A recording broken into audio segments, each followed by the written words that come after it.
Good morning. വിഷയം കാലാവസ്ഥാ വ്യതിയാനവും ആരോഗ്യവും എന്നതാണ്.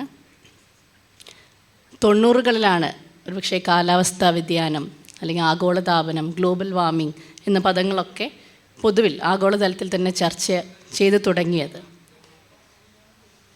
എന്നാൽ 1950 മുതൽ ആഗോളതലത്തിൽ അല്ലെങ്കിൽ ഭൂമിയുടെ താപനില ഉയരുകയും അതിനനുബന്ധമായി അന്തരീക്ഷത്തിൻ്റെ ചൂട് കൂടുകയും മഞ്ഞുപാളികൾ നേർത്തതാവുകയും സമുദ്രത്തിൻ്റെ നിരപ്പ് ഉയരുകയും അതുപോലെ ചുടുകാറ്റ് അല്ലെങ്കിൽ കൊടുങ്കാറ്റ്, വരൾച്ച, പ്രളയം, അതിശൈത്യം തുടങ്ങിയ എക്സ്ട്രീമായിട്ടുള്ള പ്രതിഭാസങ്ങൾ പ്രകൃതിയിൽ കൂടുതലായി ഉണ്ടാകുന്നു എന്നതും ഒരു യാഥാർത്ഥ്യമാണ്. ഇത് ഭൂമിയുടെ ഉപരിതല താപനില, എന്നാൽ വർഷങ്ങളായിട്ടുള്ള ഭൂമിയുടെ ഉപരിതല താപനിലയുടെ ട്രെൻഡ് കാണിക്കുന്ന ഒരു ഗ്രാഫാണ്. പക്ഷേ വളരെ വ്യക്തമാകണമെന്നില്ല എങ്കിൽ പോലും ഇതിൽ 0 ഡിഗ്രിയാണ് മധ്യരേഖയായി കാണുന്നത്. അതിൻ്റെ താഴേക്ക് മൈനസും മുകളിലേക്ക് പോസിറ്റീവുമാണ്. വളരെ മുൻപ്, ഇതിലൊരു 20,000 വർഷം മുമ്പ് ഐസ് ഏജ്, ആ കാലഘട്ടത്തിൻ്റെ അവസാനത്തിൽ മൈനസ് ഡിഗ്രിയിലാണ്, -5-6 ഡിഗ്രിയിലാണ് ഭൂമിയുടെ ശരാശരി ഉപരിതല താപനില. അത് മുൻപുള്ള കാലയളവിലൊക്കെ ഈ താപനിലയിലോ അല്ലെങ്കിൽ അന്തരീക്ഷ താപനിലയിലോ ഭൂമിയുടെ ഉപരിതല താപനിലയിലോ വരുന്ന മാറ്റങ്ങൾ വലിയൊരു കാലയളവിലായിട്ടാണ്, ആയിരക്കണക്കിന് വർഷങ്ങളോ നൂറ്റാണ്ടുകളിലോ ആയാണ് ചെറുതായി മാറ്റങ്ങൾ സംഭവിച്ചു കൊണ്ടിരുന്നത്. ഇത് മനുഷ്യരാശി കൃഷി തുടങ്ങുന്ന കാലയളവിൽ ശരാശരി ഭൂമിയുടെ ഉപരിതല ടെമ്പറേച്ചർ +3-4 ഡിഗ്രി സെൽഷ്യസിലാണ്. ഇതൊക്കെ ശേഷം നമുക്കറിയാം, ഒരു ഗ്രാജുവൽ ആയിട്ടുള്ള ചേഞ്ചുകൾ മാത്രമാണ് അറ്റ്മോസ്ഫിയറിക് ടെമ്പറേച്ചറിന് ഈ കാലയളവിലെല്ലാം.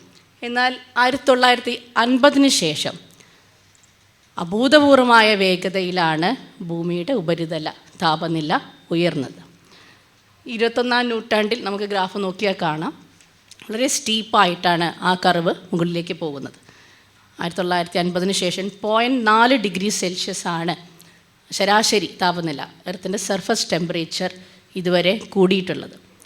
നമുക്ക് പരമാവധി 1.5 ഡിഗ്രി സെൽഷ്യസ് വരെ നമ്മുടെ ജീവജാലങ്ങളാണെങ്കിലും മനുഷ്യരാശിയാണെങ്കിലും പ്രകൃതിയാണെങ്കിലും ഇത് താങ്ങാൻ സാധിക്കുകയുള്ളൂ. ഒരു 3 ഡിഗ്രി സെൽഷ്യസ് വരെ ഇപ്പോഴത്തെ ഒരു പ്രൊജക്ഷൻ വെച്ച് അത്ര കൂടാതെ നമ്മൾ ഈ സമയത്ത് മനുഷ്യർ അതിന് വേണ്ട ഇടപെടലുകൾ നടത്തിയില്ലെങ്കിൽ 3 ഡിഗ്രി സെൽഷ്യസോളം കൂടുകയാണെങ്കിൽ അത് വളരെയേറെ ജീവജാലങ്ങൾക്കെല്ലാം വിനാശകരമായി വരുമെന്നുള്ളത് തീർച്ചയായും പഠനങ്ങൾ സൂചിപ്പിക്കുന്നുണ്ട്. ഈ 21ാം നൂറ്റാണ്ട് അല്ലെങ്കിൽ 1950 ശേഷം വരുന്ന ഈ കാലാവസ്ഥാ വ്യതിയാനത്തിന് കാരണമെന്ത്? പ്രകൃതി ശാസ്ത്രജ്ഞർ, കാലാവസ്ഥാ ശാസ്ത്രജ്ഞരൊക്കെ ഇതിനെപ്പറ്റി പഠനങ്ങൾ നടത്തിയിട്ടുണ്ട്. IPCC intergovernmental panel for climate change 1990കൾ ഐക്യരാഷ്ട്രസഭയുടേതാണ്, രൂപം കൊള്ളുകയും 100-ലധികം ശാസ്ത്രജ്ഞർ ഇതിലായി പഠനങ്ങൾ നടത്തുകയും ചെയ്തിട്ടുണ്ട്. തീർച്ചയായും ഈ കാലാവസ്ഥാ വ്യതിയാനത്തിനോട് സമാന്തരമായി ഭൂമിയിലെ ഗ്രീൻ ഹൗസ് ഗ്യാസുകൾ, അത്തരം വാതകങ്ങളുടെ തോത് വളരെയധികം കൂടിയതായി റിപ്പോർട്ടുകളുണ്ട്, രേഖപ്പെടുത്തിയിട്ടുണ്ട്. അപ്പോൾ ഇതിനൊരു പ്രധാനമായ മനുഷ്യരുടെ ഇടപെടലുകൾ, ഇതൊരു ഫോസിൽ ഫ്യൂവൽ യുഗമാണ്. 1950കൾക്ക് ശേഷം ഫോസിൽ ഫ്യൂവൽ യുഗത്തിൽ ഉണ്ടാകുന്ന ഗ്രീൻ ഹൗസ് ഗ്യാസസ് നമുക്കറിയാം, കാർബൺ ഡയോക്സൈഡ്, മീതെയിൻ, മറ്റ് ഹാലോ കോമ്പൗണ്ട്സ്, അത്തരം വാതകങ്ങളൊക്കെ തന്നെ, നൈട്രസ് ഓക്സൈഡ് തുടങ്ങിയ വാതകങ്ങളൊക്കെ മനുഷ്യരുടെ പലവിധ ഇടപെടലുകൾ അല്ലെങ്കിൽ ഉപയോഗം മൂലം കൂടുന്നത്. അതിന് സമാന്തരമായാണ് ഭൂമിയുടെ ഉപരിതല താപനില കൂടുന്നത്. അതിനാൽ ഇത് പരസ്പരം ബന്ധിതമാണ്, അല്ലെ പരസ്പരം ബന്ധപ്പെട്ട് കിടക്കുന്നതാണെന്നാണ് പൊതുവിൽ അനുമാനിക്കപ്പെടുന്നത്.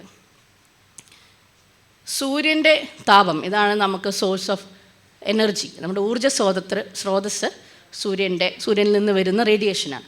അപ്പോൾ ഇത് ഭൂമിയിൽ പതിക്കുകയും ഭൂമി അതിനെ റീറേഡിയേറ്റ് ചെയ്തു, ഭൂമി അതിനെ ആഗിരണം ചെയ്യും, നല്ലൊരു വിഭാഗം അതിനെ ആഗിരണം ചെയ്യുന്നു, സമുദ്രവും അതിനെ ആഗിരണം ചെയ്യുന്നു, തിരിച്ച് ഇൻഫ്രാറെഡ് വേവ്സായി അതിനെ റീറേഡിയേറ്റ് ചെയ്യുകയും ചെയ്യുന്നു. ഇത് നമ്മുടെ അന്തരീക്ഷത്തിൽ നേരത്തെ പറഞ്ഞ ഗ്രീൻ ഹൗസ് ഗ്യാസുകൾ, കാർബൺ ഡയോക്സൈഡ് ഉൾപ്പെടുന്ന ഗ്രീൻ ഹൗസ് ഗ്യാസുകളുടെ തോത് കൂടുന്ന അവസരത്തിൽ ഈ എനർജിയെ കൂടുതലായി ട്രാപ്പ് ചെയ്യും. അത് ട്രാപ്പ് ചെയ്യുമ്പോൾ അന്തരീക്ഷത്തിൻ്റെ ചൂട്, ഊഷ്മാവ് എന്നിവ കൂടുകയും അതിനോടനുബന്ധിച്ച് ആരോഗ്യത്തിൽ മാത്രമല്ല ധാരാളം പരിസ്ഥിതിയിലും മറ്റു ജീവജാലങ്ങളെയൊക്കെ പല രീതിയിൽ ഇത് ബാധിക്കും എന്ന് തെളിയിക്കപ്പെട്ടിട്ടുണ്ട്. 1850ലാണ് ശാസ്ത്രീയമായി അല്ലെങ്കിൽ ഉപകരണങ്ങളോടുകൂടി സഹായത്തോടെ ഉപരിതല ടെമ്പറേച്ചർ റെക്കോർഡ് ചെയ്യാൻ തുടങ്ങിയത് ലോകത്തിൽ.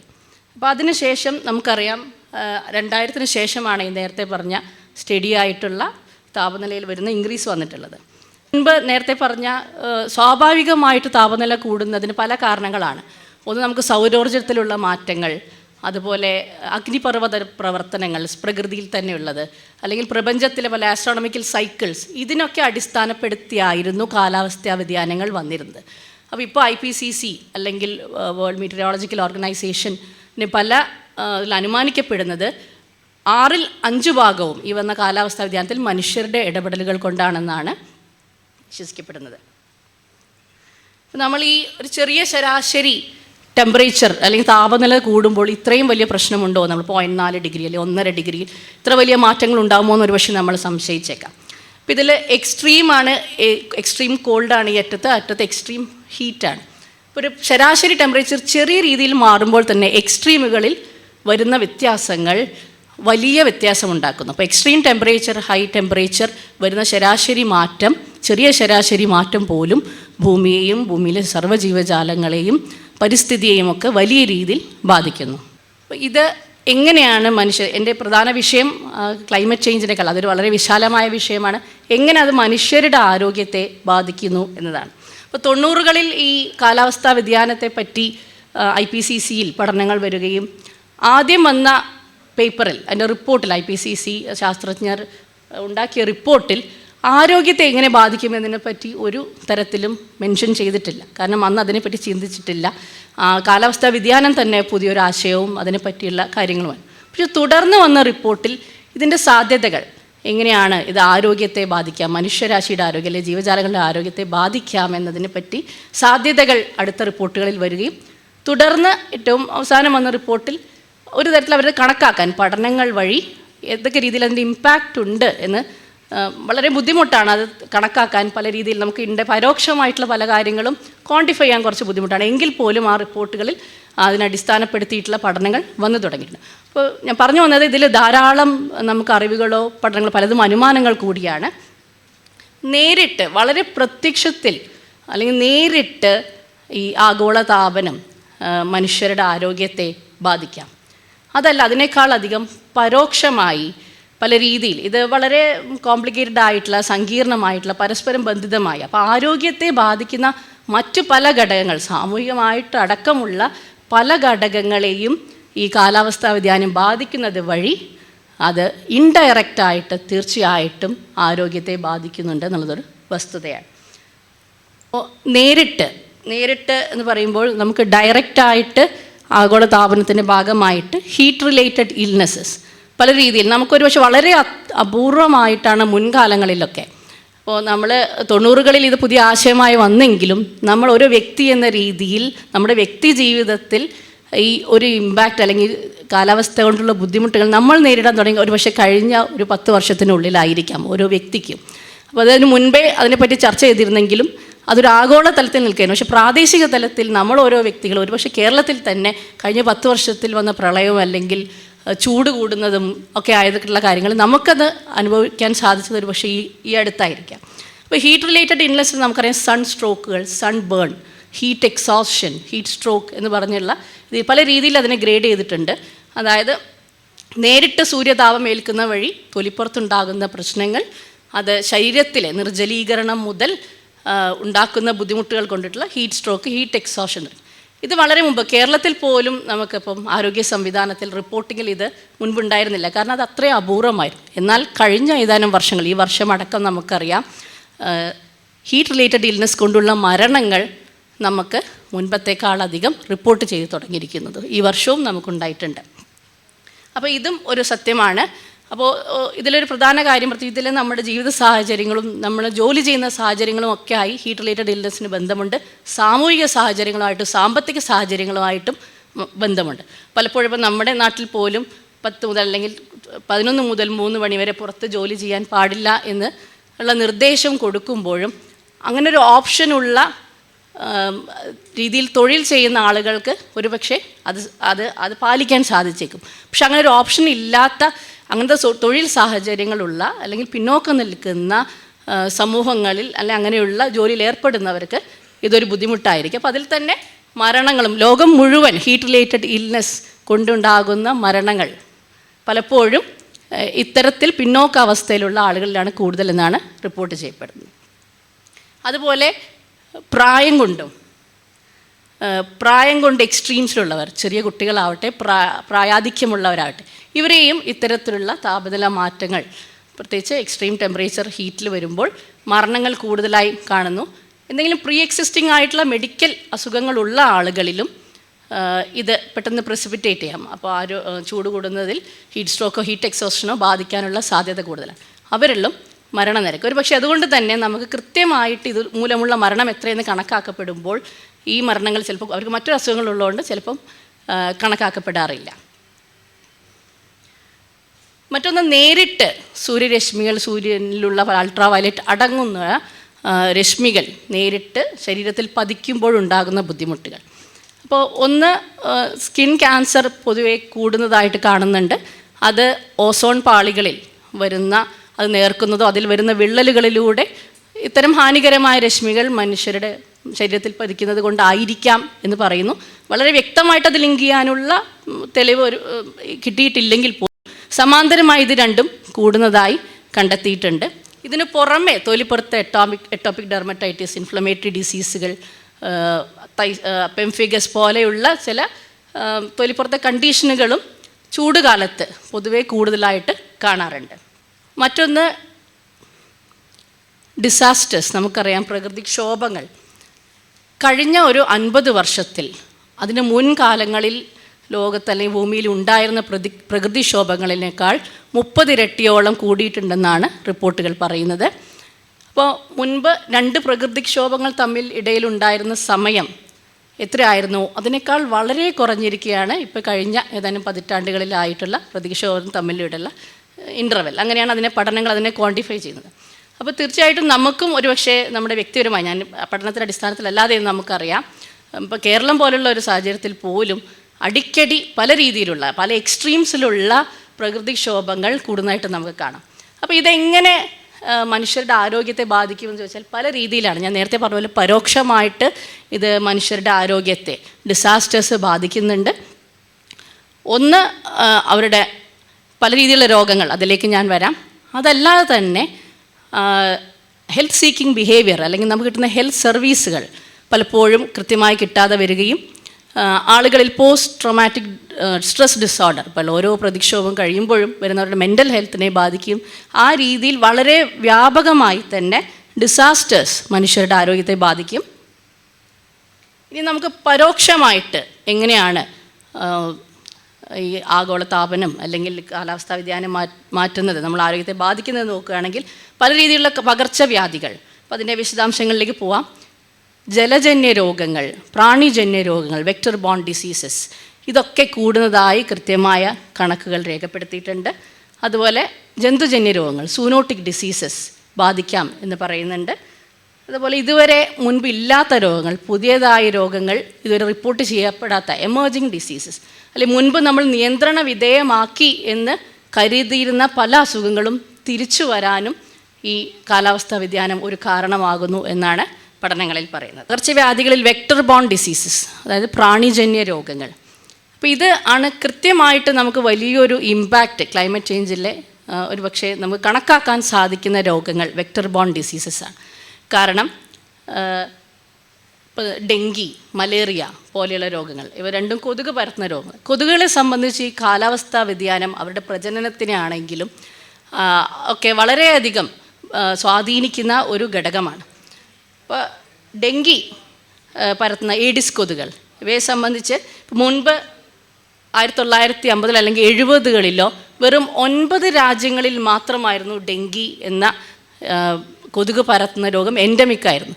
എന്നാൽ ഇപ്പോൾ നമുക്ക് 100-ലധികം രാജ്യങ്ങളിൽ, അപ്പോൾ ഇത് ഈക്വേറ്ററിനോട് അടുപ്പിച്ചുള്ള, ഭൂമധ്യരേഖയോട് അടുപ്പിച്ചുള്ള രാജ്യങ്ങളിൽ മാത്രമായി എൻഡമിക്കായിരുന്നത് കാലാവസ്ഥാ വ്യതിയാനത്തെ തുടർന്ന് അതിൻ്റെ വ്യാപ്തി മറ്റു രാജ്യങ്ങളിലേക്കും ഇത് പടരുകയും, അതായത് അവിടെയെല്ലാം കൊതുകുകൾക്ക് പ്രജനനത്തിനോ അവരുടെ രോഗം പകർത്താനോ ഉള്ള സാഹചര്യം കാലാവസ്ഥാ വ്യതിയാനം മൂലം കൂടുതലായി വരികയും ആ രാജ്യങ്ങളിലൊക്കെ മുൻപ് ആർജിത പ്രതിരോധം ഇല്ലാതിരുന്ന സ്ഥലങ്ങളിലേക്ക് ഡെങ്കിയും മലേറിയയും ഒക്കെ വരുമ്പോൾ വലിയ രീതിയിൽ മരണങ്ങൾ, അപ്പോൾ കഴിഞ്ഞ 10, 20, 30 വർഷങ്ങളിൽ ഡെങ്കി മൂലവും മലേറിയ മൂലമുള്ള മരണങ്ങളിൽ കാര്യമായ വർധനവുണ്ടെന്നാണ് ലോകാരോഗ്യ സംഘടനയും രേഖപ്പെടുത്തിയിട്ടുള്ളത്. മറ്റൊന്ന് നമുക്കറിയാം, കൊതുകുകളെ സംബന്ധിച്ച് അന്തരീക്ഷ ഊഷ്മാവ് അതുപോലെ താപനില ഇത് രണ്ടും വളരെ പ്രധാനമാണ്. അവരുടെ പ്രജനനം കൂടുകയും അതുപോലെ വളരെ ചൂട് കൂടുന്ന സാഹചര്യത്തിൽ നിർജ്ജലീകരണം മൂലം അവർക്ക് കൂടുതൽ ബ്ലഡ് മീൽ ആവശ്യം വരികയും അവർ ബൈറ്റിംഗ് ബിഹേവിയർ അവർ കൂടുതലായി കടിക്കുന്ന സാഹചര്യം വരും.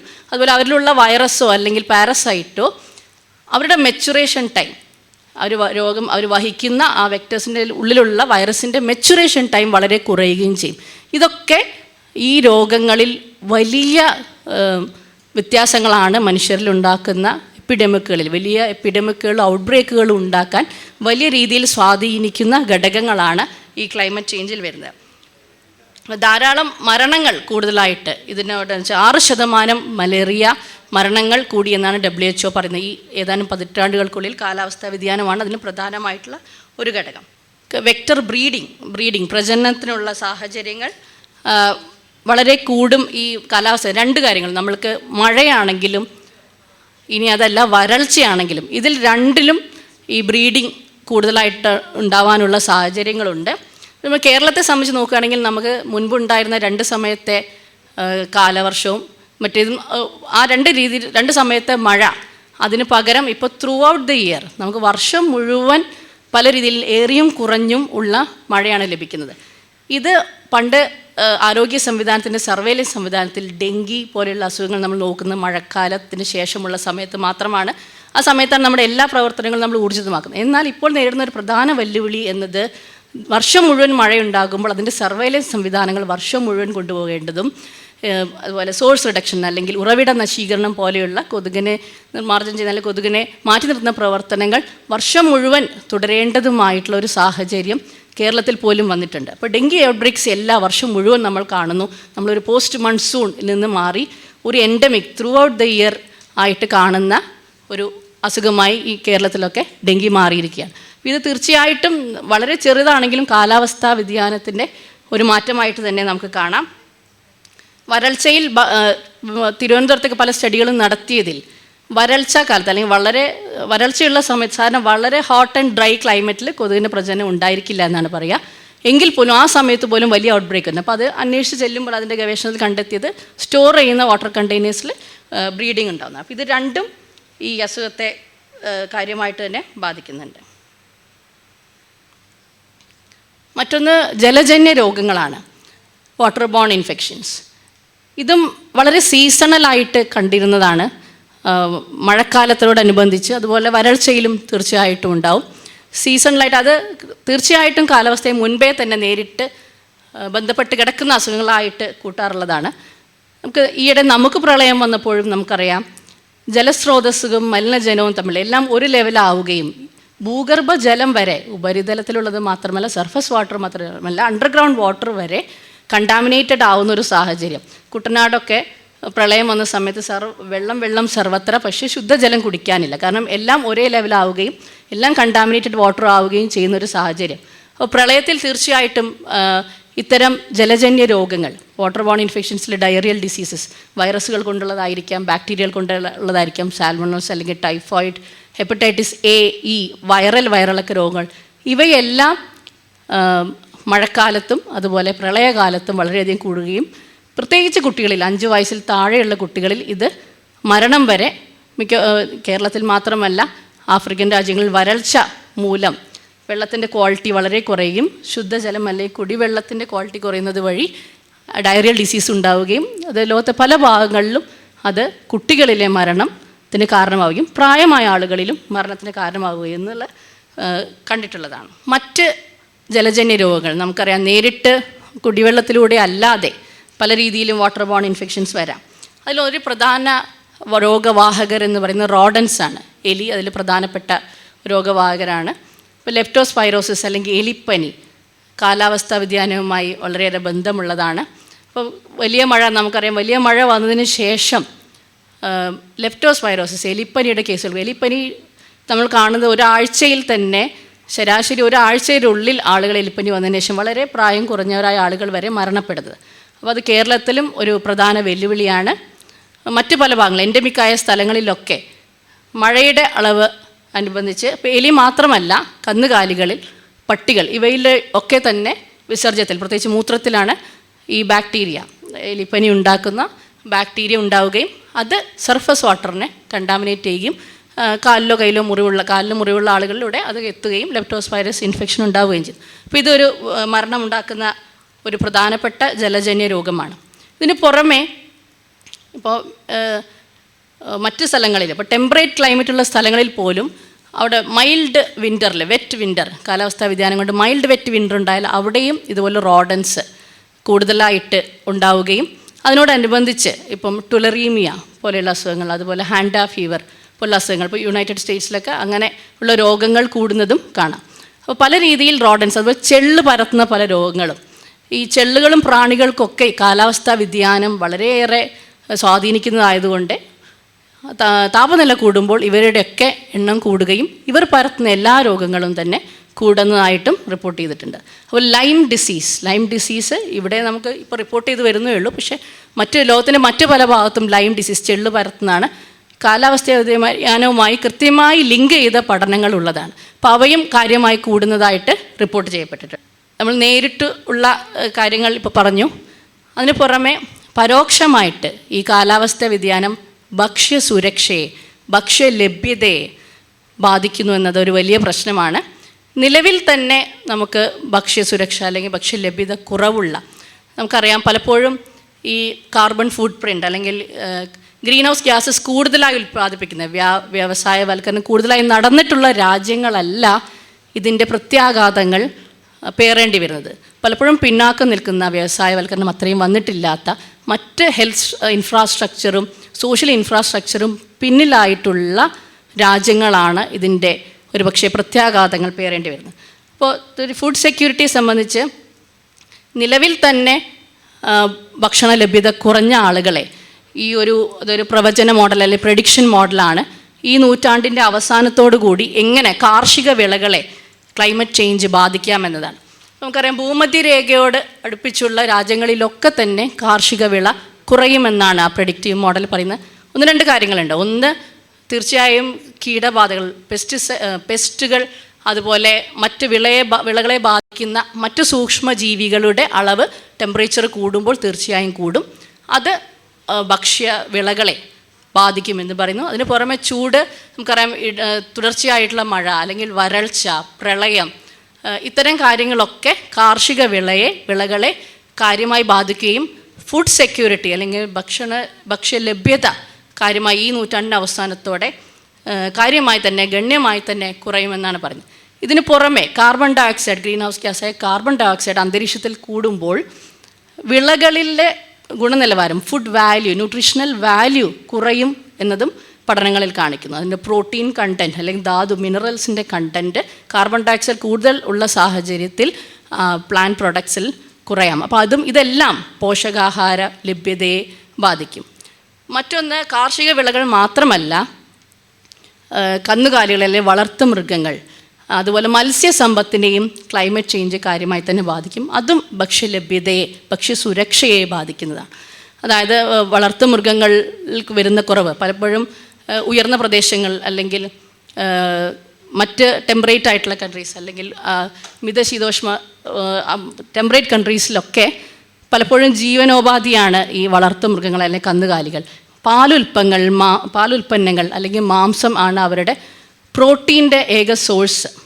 അപ്പോൾ അത് ഇല്ലാതാവുകയാണ് ചെയ്യുക. അപ്പോൾ അതോടുകൂടി കുട്ടികളടക്കമുള്ളവരിൽ പോഷകാഹാരക്കുറവ്, മാൽന്യൂട്രീഷൻ്റേതായ ബുദ്ധിമുട്ടുകൾ പ്രെഡിക്റ്റ് ചെയ്യപ്പെടുന്നു. ഇപ്പോൾ തന്നെ ഉള്ള രാജ്യങ്ങളിൽ ഉള്ള സമൂഹങ്ങളിൽ അത് വഷളാവും എന്നാണ് ഈ പഠനങ്ങളിലൊക്കെ പറയുന്നത്. മറ്റൊന്ന് ഭക്ഷ്യ വിഷബാധകളാണ്, ഫുഡ് ബോൺ ഇൽനെസ്. തീർച്ചയായിട്ടും നമുക്കറിയാം കൂടുതൽ സമയം അന്തരീക്ഷ താപനിലയുള്ളപ്പോൾ പെട്ടെന്ന് ഭക്ഷണ വസ്തുക്കൾ കേടാവുകയും അതിൽ നിന്ന് ഫുഡ് ബോൺ ഇൻഫെക്ഷൻസ് അല്ലെങ്കിൽ ഫുഡ് പോയ്സണിങ് ഉണ്ടാവാനുള്ള സാധ്യതയുണ്ട്. സ്വാഭാവികമായും ഇപ്പോൾ മാംസത്തിലാണെങ്കിലും പാലുൽപ്പന്നങ്ങളിലാണെങ്കിലും എല്ലാ ഭക്ഷണ സാധനങ്ങളിലും കുറച്ച് സൂക്ഷ്മാണുക്കൾ, ബാക്ടീരിയ, വൈറസുകളൊക്കെ ചെറിയ അളവിൽ ഉണ്ടായിരിക്കും. എന്നാൽ ചൂട് കൂടുന്ന സാഹചര്യത്തിൽ, അന്തരീക്ഷ താപനില കൂടുന്ന സാഹചര്യത്തിൽ സ്വാഭാവികമായി ഉണ്ടാകുന്ന ബാക്ടീരിയ, വൈറസുകളുടെയൊക്കെ അളവ് തോത് കൂടും. അപ്പോൾ അതുകൊണ്ട് തന്നെ നമുക്ക് സ്റ്റോർ ചെയ്യുമ്പോൾ ഈ ബേസ് ലൈൻ തന്നെ കൂടുന്നത് കൊണ്ട് പെട്ടെന്ന് അവർ പെറ്റുപെരുകയും അവയിൽ ആ ഭക്ഷണം ചീത്തയാവുകയും അതിനോടനുബന്ധിച്ച് ഉള്ള ഇൻഫെക്ഷനുകളും വരും. അപ്പോൾ ലോകാരോഗ്യ സംഘടന പറയുന്നത് 10ൽ ഒരാൾക്ക് ഫുഡ് ബോൺ ഇൻഫെക്ഷൻസ് ഉണ്ടാവുന്നു. 40 ലക്ഷത്തോളം ആളുകൾ ലോകം മുഴുവൻ ഫുഡ് ബോൺ ഇൽനെസ് കൊണ്ട് മരണപ്പെടുന്നു എന്നാണ് പറയുന്നത്. നമ്മളൊരു പക്ഷേ വിചാരിക്കും ഇത് വികസ്വര അല്ലെങ്കിൽ അവികസിത രാജ്യങ്ങളിലായിരിക്കാം. പക്ഷേ വികസിത രാജ്യങ്ങളിലും ഫുഡ് പോയ്സണിങ് അല്ല ഫുഡ് ബോൺ ഇൽനെസ് ഒരു പ്രധാനപ്പെട്ട ത്രെട്ടാണ്. അവരുടെ ഒരു പബ്ലിക് ഹെൽത്ത് ത്രെട്ട് ഒന്ന് ഫുഡ് ബോൺ ഇൻഫെക്ഷൻസ് ആണ്. അപ്പോൾ തീർച്ചയായിട്ടും അന്തരീക്ഷ താപനില കൂടുന്നത് ഈ ഫുഡ് ബോൺ ഇൻഫെക്ഷൻസ് കൂടാനുള്ള സാധ്യത കൂടുതലാണ്. അതുപോലെ ടോക്സിക് ആയിട്ടുള്ള ഹെവി മെറ്റൽസിൻ്റെ അപ്ടേക്ക്, ഇപ്പോൾ കാർഷിക വിള, ഭക്ഷ്യവിളകളൊക്കെ അത് കൂടുതലായിട്ട് ഹെവി മെറ്റൽസ് ആഗിരണം ചെയ്യാം എന്നുള്ള പോസിബിലിറ്റി ഉണ്ട് ടെമ്പറേച്ചർ കാലാവസ്ഥാ വ്യതിയാനത്തിൻ്റെ ഭാഗമായി. മറ്റൊന്ന് ആൽഗൽ ബ്ലൂംസ് ആണ്. നമുക്കറിയാം മത്സ്യസമ്പത്ത് അല്ലെങ്കിൽ മത്സ്യം പല സ്ഥലങ്ങളിലും ഒരു പ്രധാന പ്രോട്ടീൻ സോഴ്സാണ്. അപ്പോൾ ആൽഗൽ ബ്ലൂം ടെമ്പറേച്ചർ കൂടുമ്പോൾ സമുദ്രത്തിൻ്റെ അല്ലെങ്കിൽ ജലസ്രോതസ്സുകളിലെയും ജലാശയങ്ങളുടെയും ഉപരിതല താപനില കൂടുന്നതോടനുബന്ധിച്ച് ടോക്സിക് ആൽഗൽ ബ്ലൂംസ് വലിയ രീതിയിൽ ആൽഗൽ ഗ്രോത്ത് ഉണ്ടാവുകയും അത് ഭക്ഷിക്കുന്ന മത്സ്യങ്ങളിൽ ടോക്സിൻസ് ഉണ്ടാവുകയും അത് ഭക്ഷിക്കുന്ന മനുഷ്യരിൽ അതുപോലെ മരണം വരെ സംഭവിക്കാവുന്ന സാഹചര്യങ്ങളുണ്ട്. അപ്പോൾ ആൽഗൽ ബ്ലൂംസ് ഉണ്ടാകുന്ന സമയത്ത് മത്സ്യം സാധാരണ എടുക്കാറില്ല, ഭക്ഷ്യയോഗ്യമായിട്ട് കണക്കാക്കാറില്ല. അപ്പോൾ ഈ ആൽഗൽ ബ്ലൂമിൻ്റെ റേറ്റ്സ് ക്രമാതീതമായി അന്തരീക്ഷ താപനില കൂടും. അത് തീർച്ചയായിട്ടും ഭക്ഷ്യസുരക്ഷയെ ബാധിക്കും. മറ്റൊന്ന് നമ്മുടെ എയർ ക്വാളിറ്റിയാണ്. Climate change, air quality. നമുക്ക് എയർ ക്വാളിറ്റിയെ ബാധിക്കുന്നത് നേരിട്ട് കാലാവസ്ഥാ വ്യതിയാനമല്ല. നമുക്കറിയാം അത് മനുഷ്യരുടെ നമ്മളെ ഫോസിൽ ഫ്യൂവലിൻ്റെ ഉപയോഗം അല്ലെങ്കിൽ മറ്റു രീതിയിലുള്ള കമ്പഷൻ വരുമ്പോഴാണ് എയർ ക്വാളിറ്റി, പാർട്ടിക്കുലേറ്റ് മാറ്റർ, ചെറിയ മൈക്രോസ്കോപ്പിക് ആയിട്ടുള്ള സസ്പെൻഡഡ് പാർട്ടിക്കുലേറ്റ് മാറ്റർ അന്തരീക്ഷത്തിൽ കൂടുകയും അത് ശ്വസിക്കുന്നത് വഴി ശ്വസനാവസ്ഥയിലെത്തുകയും ശ്വാസകോശത്തെ ബാധിക്കുകയും അത് രക്തത്തിലേക്ക് വരുമ്പോൾ ഹൃദ്രോഗ സംബന്ധമായ രോഗങ്ങൾ വരെ ഉണ്ടാവാൻ സാധ്യതയുണ്ട്. അപ്പോൾ അതെങ്ങനെയാണ് കാലാവസ്ഥാ വ്യതിയാനം ഈ എയർ ക്വാളിറ്റിയെ ബാധിക്കുന്നത്? അപ്പോൾ എന്താണോ നമ്മുടെ നിലവിലുള്ള, ഇപ്പോൾ നമുക്ക് എയർ ക്വാളിറ്റി ഇൻഡെക്സ് വളരെ മോശമായിട്ടുള്ള ലോകത്തെ പല സിറ്റികളും ഉണ്ട്, നമുക്ക് ഡൽഹി അടക്കം നമുക്കറിയാം. ഇപ്പോൾ ക്ലൈമറ്റിൽ താപനില കൂടുന്ന സമയത്ത് സ്റ്റാഗ്നൻ്റ് ആയിട്ടുള്ള എയർ ചേഞ്ച്, സ്വാഭാവികമായിട്ടുള്ള ഒരു എയർ ചേഞ്ച് സാധാരണ ഉണ്ടായിരിക്കും.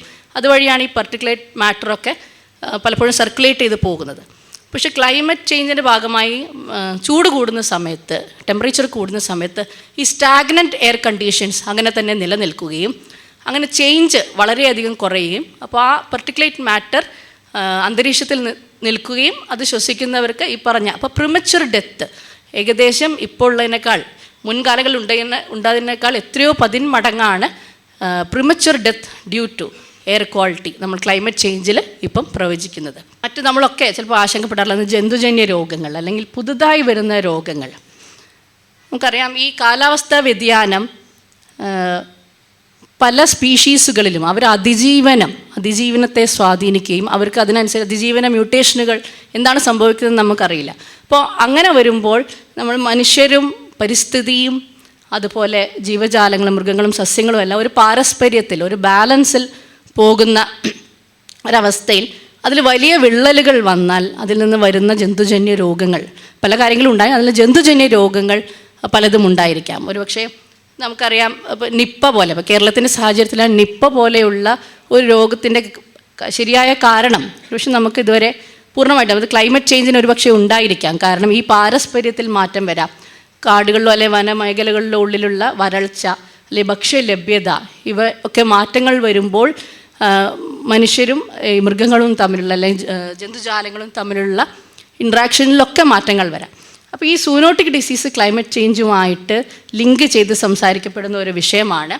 അതുപോലെ നമ്മൾ മുൻപ് നിയന്ത്രണ വിധേയമാക്കിയിട്ടുള്ള പല രോഗങ്ങളും തിരിച്ചു വരാൻ ക്ലൈമറ്റ് ചേഞ്ച് ഒരു പ്രധാന കാരണമായേക്കാം. പ്രത്യേകിച്ച് നമുക്കറിയാം മലേറിയ, മലമ്പനിയൊക്കെ കേരളത്തിൽ സ്വാതന്ത്ര്യപൂർവ്വ ചരിത്രത്തിൽ പലപ്പോഴും മലമ്പനിയെ പറ്റിയൊക്കെ പല പുസ്തകങ്ങൾ, ഇപ്പോൾ വിഷകന്യക പോലെയുള്ള പുസ്തകങ്ങളിലൊക്കെ പറയപ്പെടുന്നതാണ്. പക്ഷേ ഇപ്പം നമുക്കിവിടെ അത് എൻഡമിക് അല്ല. നമ്മുടെ നോർത്ത് ഇന്ത്യൻ പല സംസ്ഥാനങ്ങളിലും ഉണ്ടെങ്കിലും ഇവിടെ അതില്ല. പക്ഷേ കാലാവസ്ഥാ വ്യതിയാനത്തിൻ്റെ ഭാഗമായി നമുക്ക് എൻഡമിക്കായ കേസുകൾ, ഇവിടെ വന്ന കേസുകൾ ഇവിടെ വല്ലാതെ ട്രാൻസ്മിഷൻ വന്നാൽ അത് നമുക്ക് വീണ്ടും എൻഡമിക് ആയേക്കാം. അതുപോലെ ഒരു ഭൂപ്രദേശത്ത് ഇല്ലാതിരുന്ന രോഗങ്ങൾ വന്നേക്കാം. അതുപോലെ ഈ പ്രാണികൾ, കൊതുകുകൾ, പരാന്നങ്ങൾ ഇവരൊക്കെ തന്നെ പുതിയ മേഖലകളിലേക്കുള്ള അവരുടെ വ്യാപനം മുൻപ് ഒരു ഹേർഡ് ഇമ്മ്യൂണിറ്റി ഇല്ലാത്ത ഒരു ജനതയിലേക്ക്, അവിടെ മുൻപ് അസുഖമില്ലാത്ത മേഖലയിലേക്ക് അസുഖവുമായി എത്തുമ്പോൾ കാര്യമായ മോർട്ടാലിറ്റി അല്ലെങ്കിൽ മരണനിരക്ക് ഉണ്ടാവാനുള്ള സാധ്യതയുണ്ട്. അപ്പോൾ സൂനോട്ടിക് ജന്തുജന്യ രോഗങ്ങൾ എപ്പോഴും നമുക്ക് ഒരു ത്രെട്ടാണ്. അതൊരു പാൻഡമിക് രീതിയിൽ ഇത്തരം രോഗങ്ങൾ നമുക്ക് വന്യതയിലുള്ള വൈറസുകളോ അല്ലെങ്കിൽ മറ്റു സൂക്ഷ്മാണുക്കളോ മനുഷ്യരുടെ ആ ഒരു വനാതിർത്തിയിൽ തന്നെ അല്ലെങ്കിൽ മനുഷ്യരിലേക്ക് വരാതെ ഉണ്ടായിരുന്ന കാര്യങ്ങൾ ഒരു പക്ഷേ കാലാവസ്ഥാ വ്യതിയാനത്തിൻ്റെ ഭാഗമായി ആ അതിർവരമ്പുകൾ ലംഘിച്ചുകൊണ്ട് ഇതിലെത്തിപ്പെടാനും ഒരുപക്ഷെ വലിയൊരു പാൻഡമിക് പൊട്ടൻഷ്യൽ വരാനുള്ള സാധ്യതയും എപ്പോഴും നമ്മൾ പ്രവചിക്കപ്പെടുന്നുണ്ട്. മറ്റൊന്ന് ഹ്യൂമൻ ആനിമൽ കോൺഫ്ലിക്റ്റാണ്. നമ്മളിപ്പോൾ നേരിട്ടതൊരു അസുഖമോ അല്ലെങ്കിൽ ആരോഗ്യ പ്രശ്നമായി പറയാൻ സാധിക്കില്ലേ പോലും അതൊരു പൊതുജനാരോഗ്യ പ്രശ്നം തന്നെയാണ്. ഈ നേരത്തെ പറഞ്ഞ അതേ പ്രശ്നം നമുക്ക് വനമേഖലകളിലോ മറ്റുള്ള ഒരു ഭക്ഷ്യശൃംഖലയിൽ വിള്ളലുകൾ വരാം. അപ്പോൾ അതിൻ്റെ ഭാഗമായിട്ട് നമുക്ക് വരൾച്ചയായിരിക്കാം, അല്ലെങ്കിൽ വരൾച്ച കൊണ്ട് ഇപ്പോൾ അവിടെ പ്ലാന്റ് സ്പീഷീസ് അല്ലെങ്കിൽ ഒരു ഇൻവേസീവ് പ്ലാന്റ് സ്പീഷീസ് കൊണ്ട് അവിടെയുള്ള പ്ലാന്റ് സ്പീഷീസുകൾ മാറ്റം വരുമ്പോൾ അതിനെ ഫീഡ് ചെയ്തിരുന്ന മൃഗങ്ങൾ, സസ്യബുക്കുകളായിട്ടുള്ള മൃഗങ്ങളുടെ എണ്ണം കുറയുന്നത് വഴി മാംസബുക്കുകളായിട്ടുള്ള മൃഗങ്ങൾക്ക് ഇരകളില്ലാതെ വരികയും അവരെ പുറത്ത് മനുഷ്യരുടെ പാർപ്പിടങ്ങൾ അല്ലെങ്കിൽ അവർ താമസിക്കുന്ന സ്ഥലങ്ങളിലേക്ക് ഫ്രിഞ്ചസുകളിൽ നിന്ന് അങ്ങോട്ട് മാറി ഭക്ഷണം തേടി വരികയും പല രീതിയിലുള്ള ഹ്യൂമൻ ആനിമൽ കോൺഫ്ലിക്ട്സ് വരാനുള്ള സാധ്യതയുണ്ട്. ഇതിലും തീർച്ചയായിട്ടും ക്ലൈമറ്റ് ചേഞ്ചിന് ഒരു ഘടകം തന്നെയാണ്. അപ്പോൾ ഇനിയും നമ്മളൊരു പക്ഷേ വരും കാലങ്ങളിൽ ഹ്യൂമൻ ആനിമൽ കോൺഫ്ലിക്ട്സ് കൂടാനുള്ള സാധ്യത പരിഗണിക്കേണ്ടിയിരിക്കുന്നു. അതുപോലെ ഒരു മെൻ്റൽ ഹെൽത്ത്, വ്യക്തികളുടെയും സമൂഹത്തിൻ്റെയും മെൻ്റൽ ഹെൽത്ത്, മാനസികാരോഗ്യം, ക്ലൈമറ്റ് ചേഞ്ച് പല പഠനങ്ങളിലും പറയുന്നത്, അതായത് ചൂട് കൂടുന്ന സമയങ്ങളിൽ എഗ്രസീവായിട്ടുള്ള അല്ലെ വയലൻസ് കൂടുന്നതായിട്ട് അത് രണ്ടും ബന്ധിപ്പിക്കാനുള്ള പഠനങ്ങൾ കാണുന്നു. ഒരു പക്ഷേ അത് ഉണ്ടായിരിക്കാം. അതുപോലെ മറ്റൊരു കാര്യം, നമുക്ക് വരൾച്ച, നീണ്ടു നിൽക്കുന്ന വരൾച്ചയൊക്കെ കർഷക ആത്മഹത്യകളിലേക്ക് നയിച്ചേക്കാം. ഇതൊക്കെ ക്ലൈമറ്റ് ചേഞ്ചിൻ്റെ ഭാഗമായിട്ട് വരാൻ സാധ്യതയുള്ള മാനസികാരോഗ്യത്തിൻ്റെതായ പ്രശ്നങ്ങൾ ഉണ്ടായിരിക്കാം. മറ്റൊന്ന് കമ്മ്യൂണിറ്റി ഹെൽത്ത്. കമ്മ്യൂണിറ്റി ഹെൽത്ത് എന്ന് പറയുമ്പോൾ ഒരു സമൂഹത്തിൻ്റെ ആരോഗ്യം എന്ന് പറയാം. ഈ നമുക്ക് ഡിസാസ്റ്റേഴ്സ് വരുമ്പോൾ അല്ലെങ്കിൽ നമുക്ക് സമുദ്രത്തിൻ്റെ അളവ്, സമുദ്രനിരപ്പ് ഉയരുകയോ അല്ലെങ്കിൽ മറ്റൊരു സ്ഥലത്ത് കാലാവസ്ഥ ചൂട് കൂടുകയോ വരൾച്ച വരികയോ ഇങ്ങനെ എല്ലാതര രീതിയിലുള്ള പ്രകൃതിയിൽ വരുന്ന മാറ്റങ്ങൾ കൊണ്ട് പലായനങ്ങൾ, മൈഗ്രേഷൻ, പലപ്പോഴും ക്ലൈമറ്റ് മൈഗ്രേഷൻ എന്ന് പറയും, ആവശ്യമായി വരികയും ഇപ്പോഴും പല സ്ഥലങ്ങളിൽ അത് നടന്നുകൊണ്ടിരിക്കുന്നുണ്ട്. ഒരു 50 വർഷത്തിൽ സമുദ്രനിരപ്പ് ഉയരുന്നത് വഴി ഇന്ത്യയിലെയും ലോകത്തെയും പല സിറ്റികളിലും വെള്ളം വരികയും അവിടെ നിന്ന് ആളുകൾ ഉയർന്ന പ്രദേശങ്ങൾ, കേരളം അടക്കം ആ പ്രഡിക്ഷനിൽ പറയുന്നുണ്ട്, ഉയർന്ന പ്രദേശങ്ങളിലേക്ക് മൈഗ്രേറ്റ് പലായനം ചെയ്യേണ്ടി വരുന്ന അവസ്ഥകൾ ഉണ്ടാവുകയും അപ്പോൾ അവിടെ ഒരു കോൺഫ്ലിക്റ്റ്, ഒരു സിവിൽ വാർ എന്ന രീതിയിൽ തന്നെ, കാരണം ഉയർന്ന പ്രദേശങ്ങളിലെ ആളുകൾ അവരുടെ സ്ഥലമോ അവിടുത്തെ മറ്റു റിസോഴ്സോ അങ്ങനെ പലായനം ചെയ്തു വരുന്ന ആളുകൾക്ക് നിഷേധിക്കുകയും അങ്ങനെയൊക്കെ ഒരു സിവിൽ വാർ, ഒരു കോൺഫ്ലിക്റ്റ് സിറ്റുവേഷൻ വരാം എന്നൊക്കെ അങ്ങനെ പല ലേഖനങ്ങളും അതിനെ സംബന്ധിച്ചുണ്ട്. അപ്പോൾ അതൊരു സാധ്യതയാണ്. അല്ലെങ്കിൽ പോലും നിലവിൽ തന്നെ പല രീതിയിൽ ഈ ക്ലൈമറ്റ് പ്രശ്നങ്ങൾ കൊണ്ട് ആളുകൾ പലായനം ചെയ്യുമ്പോൾ എപ്പോഴും പലായനം ചെയ്യുന്ന സമൂഹത്തിൽ കാര്യമായ ആരോഗ്യ പ്രശ്നങ്ങളുണ്ടായിരിക്കും. കാരണം അവരുടെ ആരോഗ്യ സേവനങ്ങൾ അവർക്ക് ലഭ്യമാകുന്നത് കുറവായിരിക്കും, അവരുടെ അവെയർനെസ് കുറവായിരിക്കും. പിന്നെ ഒരു അക്കൾട്രേഷൻ ക്രൈസിസ്, മറ്റൊരു കൾച്ചറിലേക്ക് ചെല്ലുമ്പോൾ അതിനോട് അഡ്ജസ്റ്റ് ചെയ്യാനുള്ള ഒരു ക്രൈസിസ് ഉണ്ടാവും. പിന്നെ പോസ്റ്റ് ട്രോമാറ്റിക് സ്ട്രെസ് ഡിസോർഡർ, ഏതൊരു പ്രകൃതിക്ഷോഭത്തിന് ശേഷവും അതിലേക്ക് ഒരു പോസ്റ്റ് ട്രോമാറ്റിക് സ്ട്രെസ് ഡിസോർഡർ ഉണ്ടായേക്കാം. അപ്പോൾ ഇങ്ങനെ ധാരാളം പ്രശ്നങ്ങൾ ഇതിനോടനുബന്ധിച്ച് ഒരു കമ്മ്യൂണിറ്റി ഹെൽത്തിനെ കാര്യമായിട്ട് ബാധിക്കാനുള്ള സാധ്യത. അത് പ്രധാനമായും സ്ത്രീകളും കുട്ടികളുമായിരിക്കും ഇത്തരം പലായനങ്ങളിലൊക്കെ. അവരുടെ ആരോഗ്യവും അല്ല അവരുടെ ആരോഗ്യ സൂചികകളിലുമാണ് എപ്പോഴും കാര്യമായിട്ടുള്ള മാറ്റങ്ങൾ കാണാറുള്ളത്.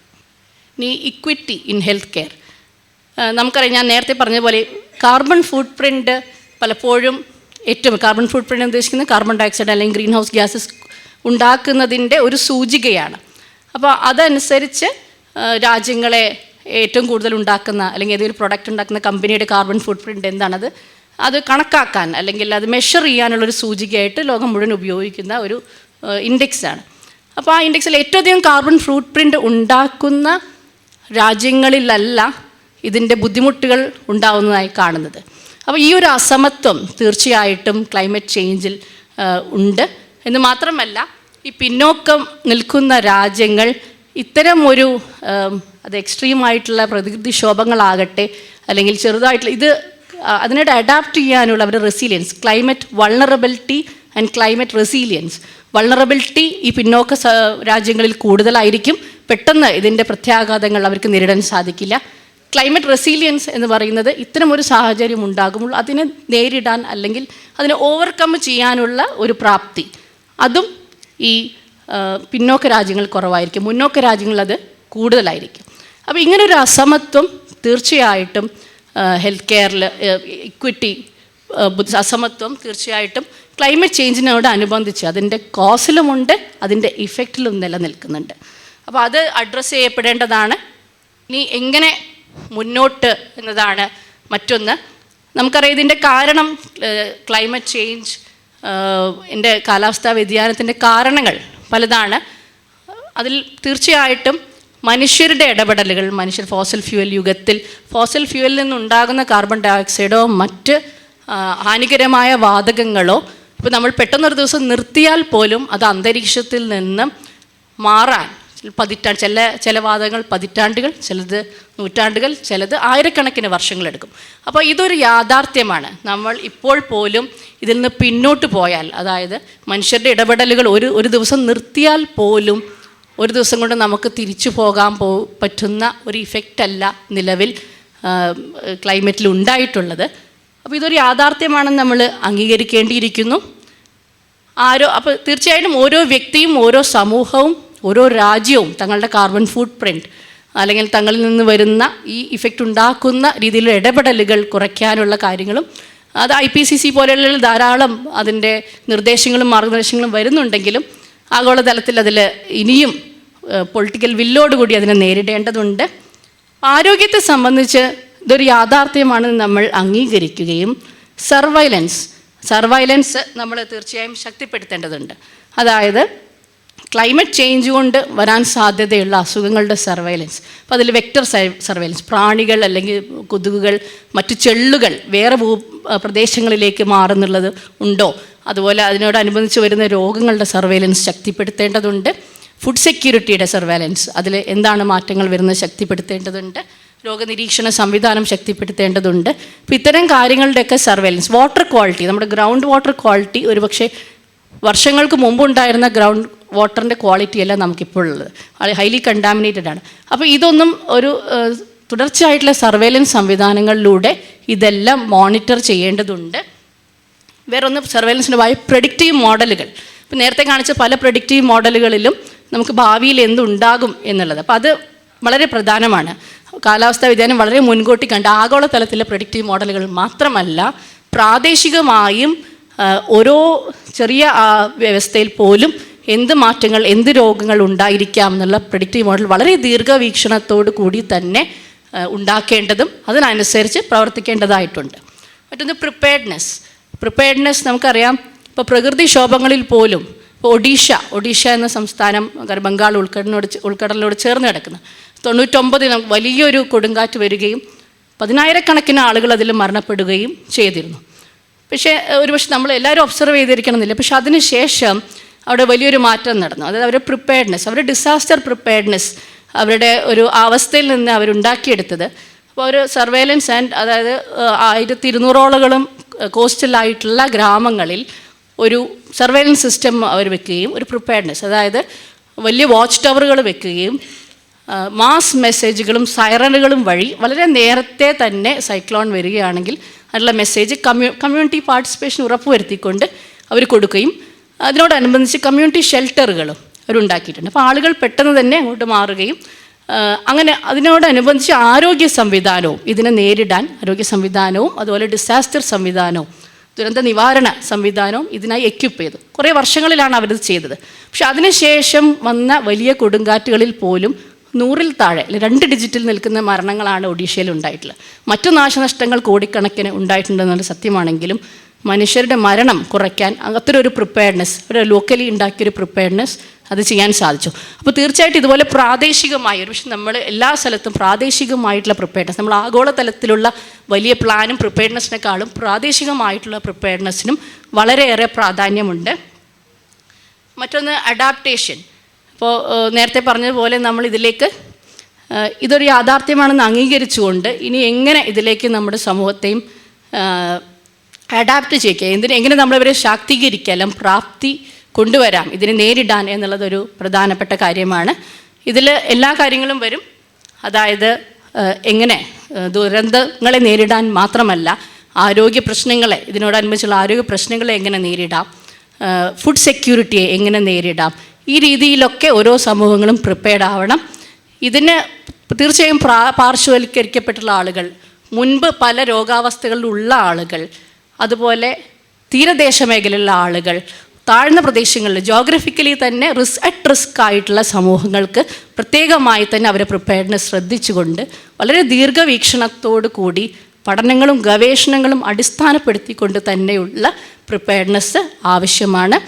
അതിനുള്ള ഒരു രാഷ്ട്രീയ ഇച്ഛാശക്തിയും അതുപോലെ ദീർഘവീക്ഷണവും അത് സമൂഹത്തെ നയിക്കുന്നവർക്കും ആവശ്യമായിട്ടുണ്ട്. ഇതാണ് ഈ ഒരു ടോക്കിലൂടെ പ്രധാനപ്പെട്ട കാര്യങ്ങൾ. ക്ലൈമറ്റ് ചേഞ്ച് ആരോഗ്യത്തെ ബാധിക്കാൻ ഏതൊക്കെ രീതിയിൽ ബാധിക്കാം എന്നതിൻ്റെ പ്രധാനപ്പെട്ട കാര്യങ്ങൾ ചർച്ച ചെയ്തു.